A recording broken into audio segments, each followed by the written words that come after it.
Let's get out to Dan for more. Dan, there were reports that after the confidence vote, Netanyahu went to sit back down in his chair as Prime Minister, but then had to be guided to the opposition benches.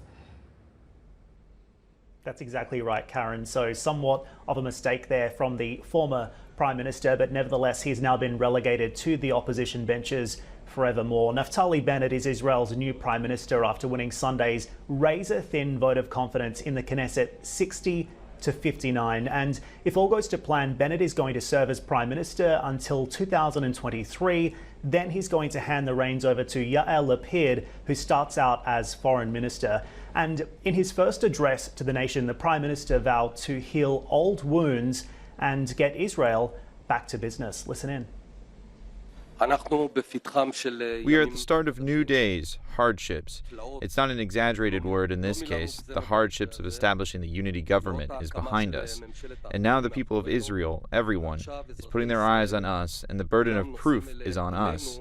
We will work together in partnership with responsibility in order to mend the rift in the nation and immediately bring back the country to a normal, functioning one after a long period of paralysis and quarrels. In terms of the reaction to this, the US President Joe Biden was among the first to congratulate the new leadership. And this is significant because it only took a couple of hours for him to reach out versus the weeks that it took Biden to reach out to Netanyahu after Biden took office. The president saying that Israel has no better friend than the United States, and the US remains unwavering in its support for Israel's security, which is significant as well. He also pointed to efforts to promote peace between Israelis and an important mention of the Palestinians here as well in his congratulatory message. It was also interesting to see the US Secretary of State Antony Blinken calling in to congratulate the Foreign Minister, Mr. Lapid, who discussed a shopping list of issues here as well, including efforts to maintain that ceasefire after last month's conflict with Hamas that basically spiked tensions between Arabs and Jews, and also the threat posed by Iran. This is going to be very significant for the new leadership on the foreign policy front because those nuclear talks in Vienna continue to unfold, and Israel's current and former Prime Minister both oppose any new deal. Guys, also on top of the agenda here is going to be the passing of a national budget. This is something that we haven't seen in several years in Israel as a result of the political deadlock there.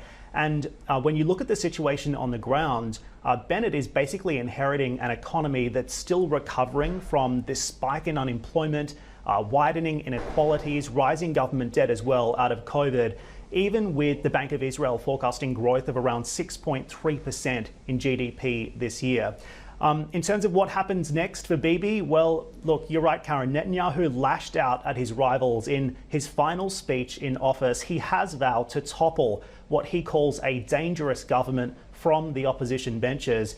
His legacy and his political ambition might live on from here, but he is relegated to the opposition benches after 12 years in power and left now to basically face charges of bribery, fraud and breach of trust without the status that is afforded to him in the leadership. So this is certainly not the last of the Netanyahu story. We still have more to hear from him, but this is the most significant change that we've seen in Israeli politics in more than a decade, with Naftali Bennett now Prime Minister. Back to you. And Dan, thank you very much for that. Seems like old habits die hard. That was the takeaway. But do you have a favourite chair that you sort of get a little bit irritated if someone sits in?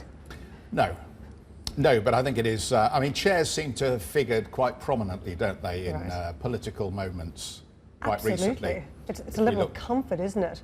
Well, and you have to have the chair in the room in the first place, if I think back to the meeting with Erdogan and the Commission President von der Leyen. That's true. Count the number of attendees and then work out how many chairs you need.